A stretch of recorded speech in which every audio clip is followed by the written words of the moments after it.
Well, even in a Star Trek movie, my employers, the director, the producer, are very fussy that the music is wonderful during the recording sessions and you can hear every detail, and they want me to spend a lot of time making everything perfect, and I do, that's my nature anyway.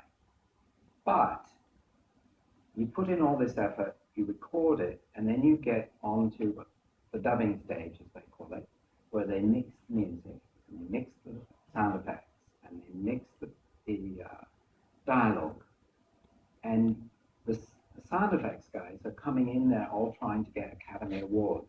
And I'm sort of, oversimplifying it, but the louder the better, and it's always been like that with sound effects. And they come in not knowing if the music is going to be any good, and it's their job to prepare the show so that whether the score is dreadful or good, it'll sound releasable. So they come in with everything. And then, along with that, the director and producer put in everything. And all of these details that were so important musically at the recording sessions suddenly are lost in explosions.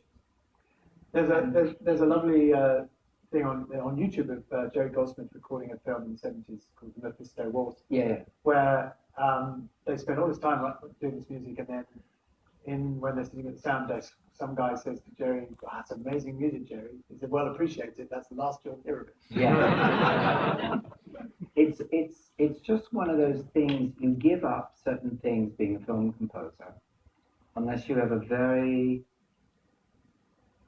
filmmaker who really understands what all the elements can do and keeps them in proportion. You're working for somebody else, so it's not my movie. No matter how artistic I want to be, or clever, or beautiful, it belongs to somebody else. I'm working for somebody else. And I have to make the movie for them. It's their movie. And likewise with sound effects, if they choose to make it sound like that, I'll do my best on the dubbing stage to say, don't you think the effect's a bit loud? And I have some control of that. And there's a skill to that, believe me, on how to get that done. Diplomacy. Yeah, diplomacy, and having other people say, don't you think the effect's a little loud? And I don't say anything. I just sit there wisely, saying, whatever. But I noticed that in some of your action sequences, you use brittle, sharp sounds like anvils, snare drums. Because I know they're going to get through. They get through. And yeah.